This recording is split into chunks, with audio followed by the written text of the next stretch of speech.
morning, good afternoon, good evening. Wherever you are in the world, welcome to Bashir Worldwide Television. And we have with us world-class trainer, mentor, Uncle James Ali Bashir. Uncle, how are we doing? I'm doing fine. Everything's good. Good. Let's talk weekend heavyweight boxing. We had Deontay Wilder's defense against Gerald Washington. Your thoughts?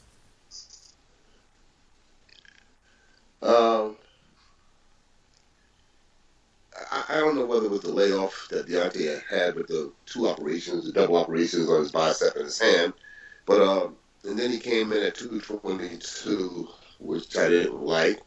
A guy 6'7", as tall as Deontay, 222 is not a good look. I don't know what the reasoning was behind that. Overly condemning. I don't agree with 222 at 6'7". Deontay and Gerald Washington seemed to me to be just a sacrificial lamb.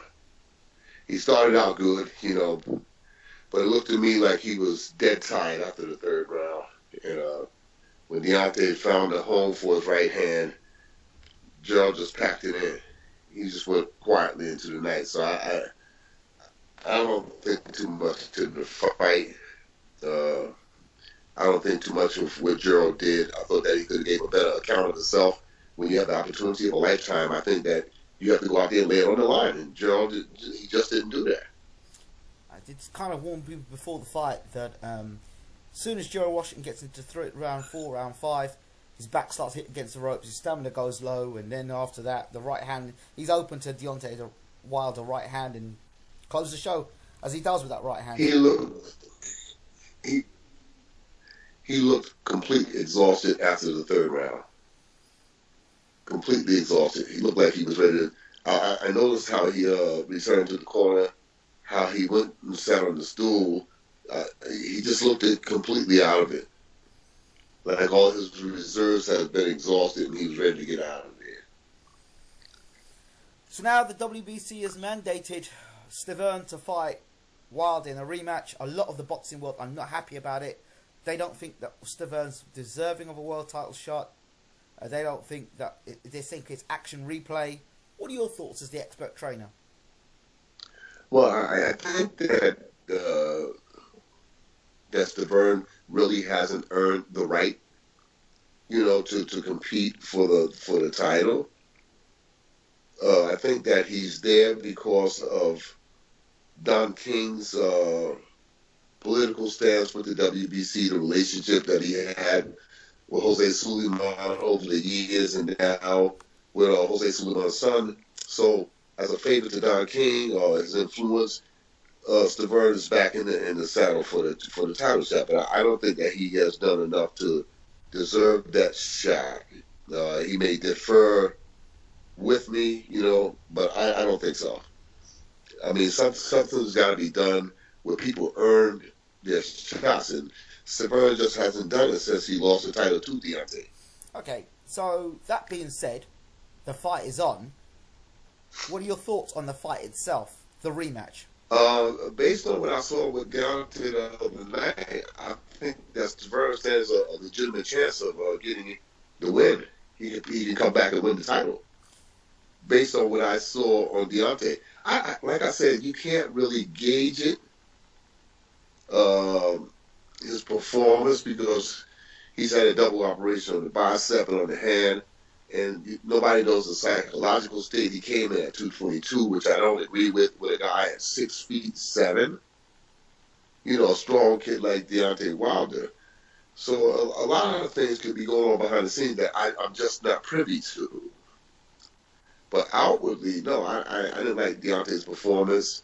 I don't see the improvement of Deontay Wilder. Put it like that. I don't see the improvement. If there isn't any improvement, it must be very subtle because I don't see it. He was talking about having a great jab. He would say if his jab was going to be better on the night. He'd be working with his left hand all the time because his right hand's been out. So, did you see improved jab?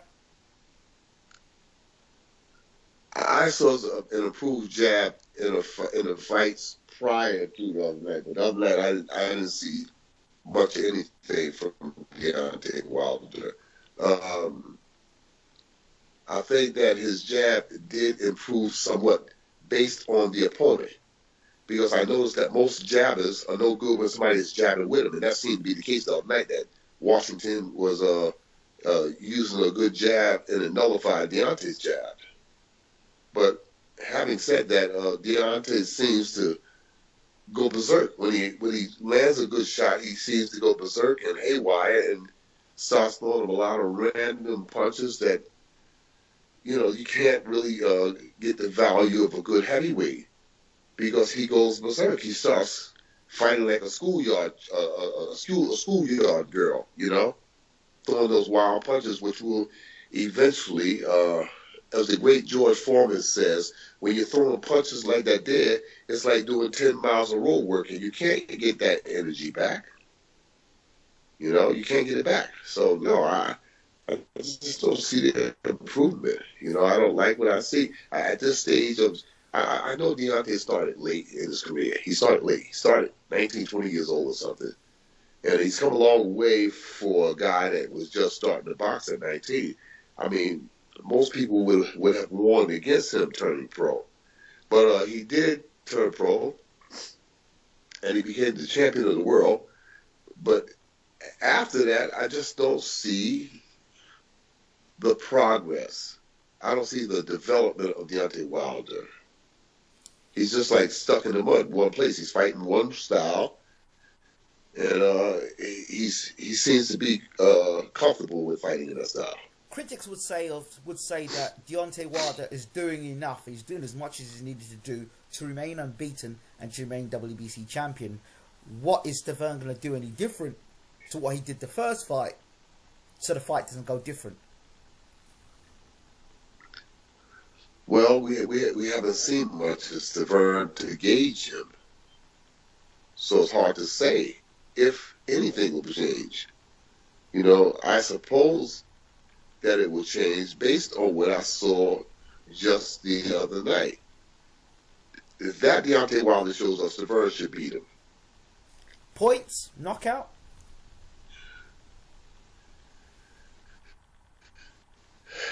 It's hard to say. It's hard to say. Okay.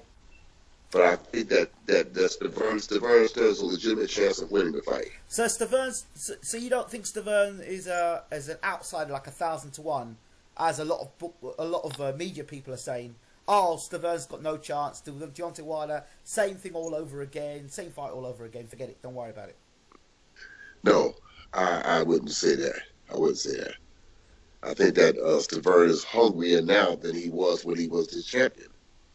I think he's hungrier now that he's had a chance to sit back and observe Deontay Wilder's title fights. I think that he comes this time in better shape and throws more punches, takes more chances. Has he got what it takes to beat Deontay Wilder? Has he got the tools? He has the tools. I think it's just more of a mental thing. I think it's his mental state that will cause him to go across the line or stop him from going across the line. And what do you mean by that? Can you go into more depth about that? Okay, in the first fight, he just seemed to be dragging, going through the motions. Mm-hmm. So it's dependent upon which Stiverne shows up to fight Deontay. Because I know how Deontay's going to come. Deontay's going to come balls to the wall. He's going to fight, I mean, like I said, Deontay doesn't show much technique, much change. But the one thing I will say about Deontay Wilder, when he comes in the ring, he comes in to fight with all that he has. So Stiverne is going to have to raise his game, emotionally, mentally, because I think that's what it is. I don't think that it's physical attributes. I think that, that he can fight physically, but it's just his mental state. In your opinion, you've seen Stiverne fight up to the up to the first Wilder fight. Stiverne has made comments and reference to him being dehydrated in the fight, not feeling right in the fight itself. Did you see any signs that he may have been dehydrated in that fight? And a lot of people say he didn't fight the way he should have fought. Was that down to Deontay Wilder, or was there really something behind those dehydration stories? Well, if he was dehydrated, that's his fault, his trainer's fault.